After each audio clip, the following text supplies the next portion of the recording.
Hoang Hưng. With thank you. Yeah, with Hoang Hưng. Right. Yes. What? Yeah, and I'll say Hoang, thank you for being here. And then you can say hi or thank you, and then I'll say Hoang, tell me what you're working on now. And you're in Vietnam now, correct? Yeah. Okay.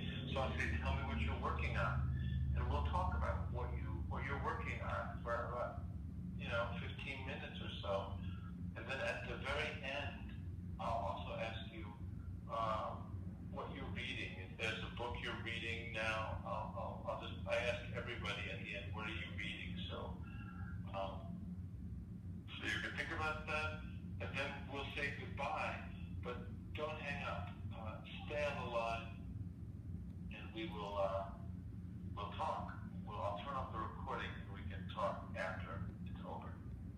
Yeah. Okay? Okay. Does that sound good? Do you have any questions, or should we start? Yeah. Yeah. So I will focus about. No. What? Yeah. Do you have a question? I'll turn on the recording and start. Or do you have a question for me? So I repeat that I will focus on my own work of poetry and translation, and so some other question you will make. Yeah. Yeah, we'll talk about your poetry and translation. And do you want to also, I should say, do you want to read some of your poetry or no? Yes. While I talk about my way of poetry, I will read some of my poems. Okay, very good. I like that. So let's say you'll read maybe 3 poems altogether. Yeah. And we'll talk about it. Yeah. Okay. Yeah. All right, very good. Yeah. Okay, so let's start. Just one moment. I'll start recording. The recording has started. Today on our show, I'm talking with Hoang. He's talking to me from Vietnam. Hoang, thank you so much for being with me today. Thank you. I'm ready to talk. Okay, well, very good. I know you're talking to me from Vietnam, and we're going to talk about your work, your poetry and translation. So tell me, what are you working on now? Can you tell me a little bit about your poetry and your translation? Yeah. I am a poet and translator. I was born into an intellectual family with Western influence. So all the way of my poetry, I can see that the very big Western influence from French to American influences. Yeah. I began to compose my first. Yes. I began to compose. Go on. You composed your first poem. Yeah, tell me about that. Yeah. I began to compose my first poems when I was 11, and also translate poems from French language textbooks. And at 19, I appeared on the official scene, singing the patriotism and revolutionary romanticism in chorus, and became one of the poets so-called the anti-American war generation. But beginning in the late 1960s, I gradually split off from the choir, deeply anxious and doubtful about the fate of my nation. Later grew accurate when the Soviet Union and the world socialist camp disintegrated. I felt uncomfortable singing in the chorus. Here's what I wrote at the time. You told us to go forward, fighting for the singing future. We were in the first fighting role because we weren't afraid of death, and we were dead because we were afraid to be seen as cowards. But might you imagine that day in the future? Passage like the year ago, which the police found out at my home, later became evidence of what the authorities called my deep-rooted ideological decadence, and helped bring me 30 months in a re-education camp in 1982. And the path of my poetry had a crucial turn when I moved from Hanoi to Saigon after the reunification of the country. And in Saigon, I had an opportunity to read a lot of philosophical and literary books sold at the low price on Saigon sidewalks at the time. And this resulted in the strange mixture of desire, craziness, and despair, and a so-called Buddhist surrealism. Later on, when making acquaintance with contemporary American poetry, I considered that my poetic at the time have similarities to those of the Beat poets, and indeed I translated some of Allen Ginsberg's poems into Vietnamese. And I had acquaintance with Allen Ginsberg himself, and we have a close correspondence each other. And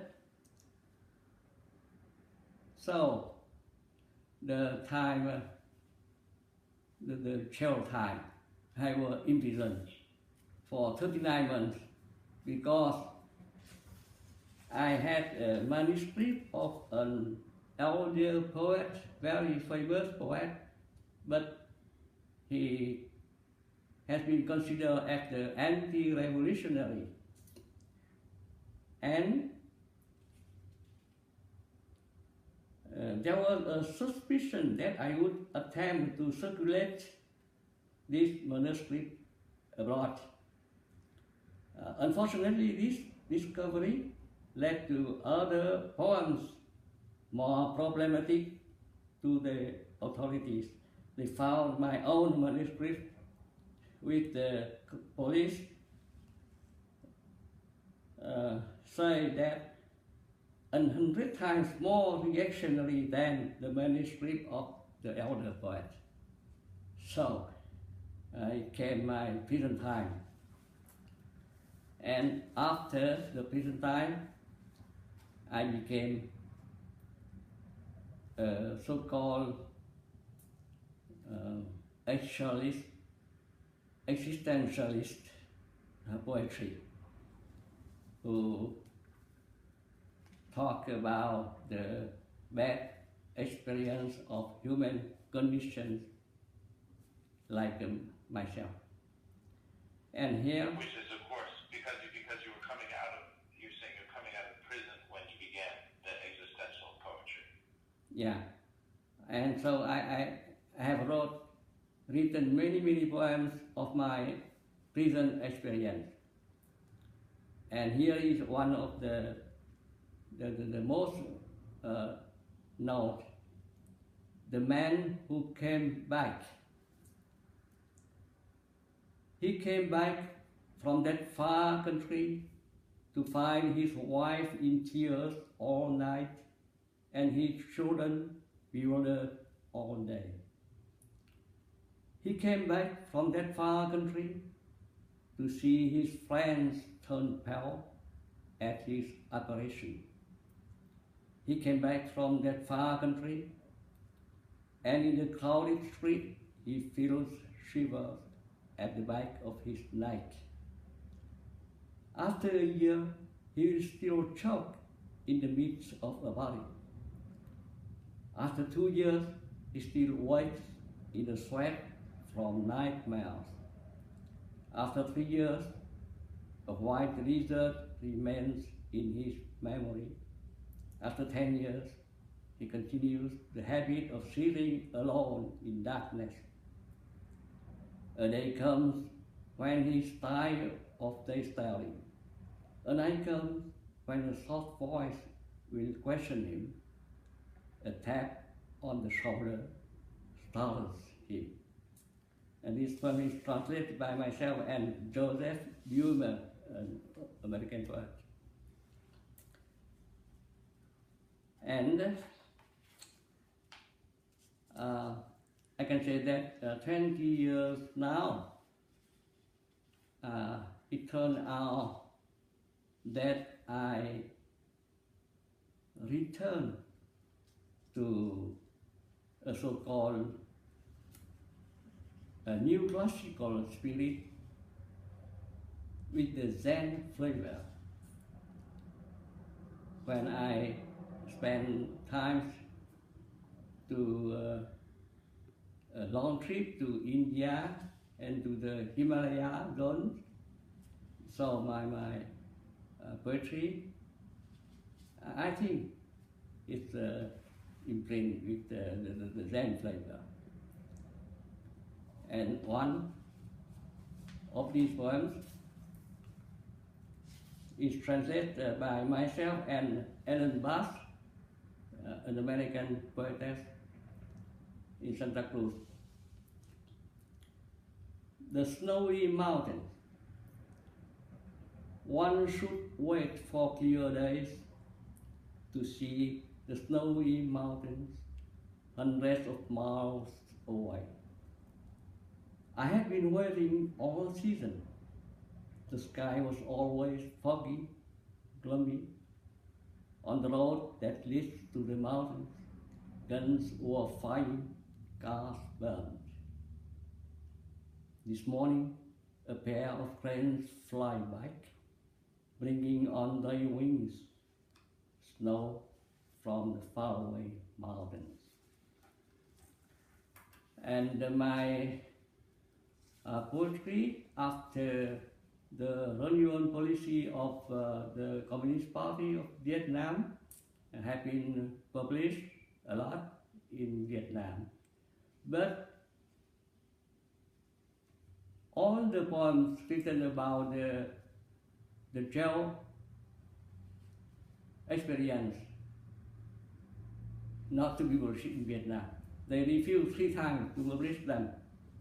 So I had to publish these poems online, and last year I published in America with a bilingual book called Nightmares.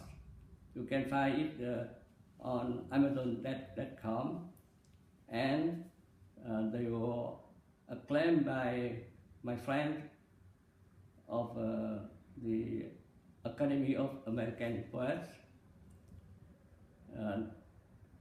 I have a foreword by Alan Bass, Chancellor of the Academy of American Poets, and including some comments by Allen Ginsberg himself and former Chancellor of American Poets, Robert Carey, the Black Mountain Poetry, and Alan Bass. And so some words about my poetry, my own poetry, and for my translation, because I want a writer in my generation can read Western language like French. So I made the effort to introduce the Western poetry, the modern and postmodern, into Vietnamese, and I published a lot of works. And at the jail time, I taught myself English. It's very funny. I taught myself English with English-French dictionary and the newspaper from the Soviet Union, the Moscow News, to taught myself English. So you can see my English is not good enough, but I try to translate a lot of American poetry into Vietnamese to introduce the new trend for my colleagues in Vietnam. My translation includes the French, like Apollinaire, Spain, Federico Garcia Lorca, and American from Wallace Stevens, Allen Ginsberg, Robert Creeley, Charles Simic, Louis Gluck, and the recent is a work from a Vietnamese American poet, Ocean Vuong. It just got a big award from the T.S. Eliot Prize. And from Sweden, like Harry Martinson, Nelly Sachs. And so I know that the translation is poetry is very difficult because the musicality of the original text and the translation is different, very different. But I try to do it to introduce something about the new trend of the Western poetry into my readers in Vietnam. And right now in Vietnam, you're still writing, you're translating, you're publishing online. How is the environment, the atmosphere? Is it more permissive now? Are you or other artists in political danger at all for continuing to write? Yes, yes, a problem. I continue to write and to translate, but mainly online. I just translate some poem by the new the new acclaimed poet in America, the laureate. Poet laureate in America, but I mainly post it online because in Vietnam now my name is not appreciated by the government. And 5 years ago, I and some colleagues found an independent union of writers, of Vietnamese writers, including in Vietnam and overseas Vietnamese poets from America, from Canada, from Germany, from France. And it is an underground union. So all the time I am harassed and obstructed by the Vietnamese police.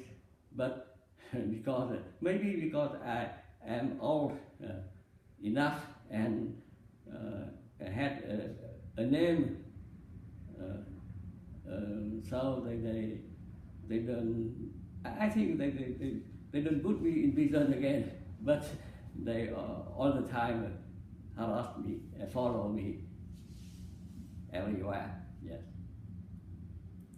So there's still harassment, and it's not easy for you to continue to publish this online. They're following you. They see you still as a dissident, as a revolutionary, as someone who's working against the interests of the country.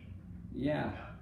But thanks to the social network like the Facebook now, we can publish everything we want, and the Vietnamese police not yet obstruct the Facebook totally, so we can post our writings or translations in the network, but publishing for myself, publishing my own writings is very difficult. They many times they refuse to publish my own poetry, but translation is okay. I just published some translation by Walter Whitman and by Ocean Vương, a younger Vietnamese American poet. And so you continue to do that as well, to translate and publish others, and even if the other writers that you're translating are somewhat are anti-establishment, isn't that also dangerous, or is that not considered? Now I see that the Vietnamese authority don't want to publish translation of the book anti-totalitarianism, like the Orwell, like Animal Farm, like 1984. Right. Yeah, but the other writing, other books not criticize directly the communist regime is okay. And last year, the Union of Independent Writers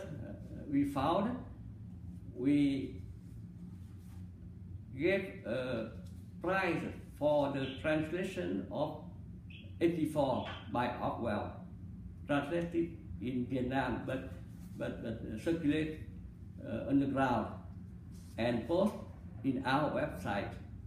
The Văn Việt website is our own website who post everything the writers or translators did.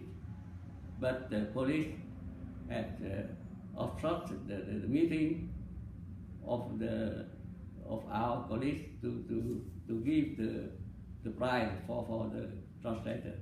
So I see the Communist Party don't want anything criticized directly the communist ideology, the communist regime or totalitarian regime that they think is criticize themselves. That's so funny. Well, I admire what you're doing, and I'm glad to hear that you continue to publish and translate. I want to ask you one more question, which I always ask everyone. What are you reading now in Vietnam? Now in Vietnam, you mean the Vietnamese readers or myself? For yourself, what books are you reading now? That your books you're currently reading? Now It could be from Vietnam or America or anywhere, but what are you reading? Now I myself concentrate all my time to an attempt to introduce the new theory of education from America, because I am a former teacher, and now I see the system of education in Vietnam is so backward. Maybe 70 years in the past of the world, because the long time they imitate the system of education of Russia, of Soviet Union, and they didn't know anything about the new theory of education in the Western country. So it's very dangerous for the younger generation of Vietnam. So I try to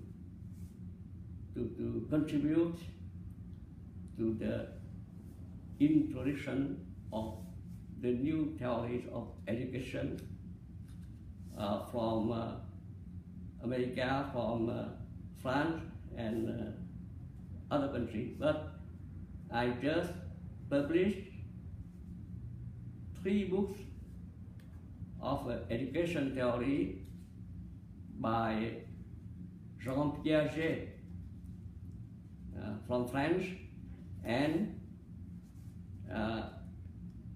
I'm going to publish maybe some months later a book by Howard Gardner. It's an educational theorist of America, and now I will publish some works by Jerome Bruner, American also. And because I am now 77 years old, and I don't know how much time I can continue working. So I decide focus in this work. Well, thank you so much. I really appreciate your work and talking with you. Hoang, thank you so much for talking with me today. Thank you so much. Okay, just one moment. I'm going to turn off the recording, but I'm still here. Don't go yet. This session is no longer being recorded. Hello, Hoang. Hello? Are you there? Yeah. Yeah, I'm still here. Can you? Yeah. So very good. You did well. I can understand you. You did a very nice job. I'm going to send you an email now asking for a few things. You could have a brief biography of yourself, and if you want to send me some images, but I'll put that in an email now. And when you send that to me, I will send you back the whole interview so that it can be, so that you can see it before it goes live, and it can be linked to or shared in any way. Yes, thank you. You're welcome. Thank you. Yeah, thank you. So, and if you think there's other people I should talk to in the future, I'll ask you for that at the end too. If you want to recommend other writers or people in Vietnam, artists I should talk to, I'm happy to do that. Thank you very much. You're very welcome. Well, thank you for your work. Thank you for the interview, but I really admire the work you've done, and thank you again. Yes, so goodbye.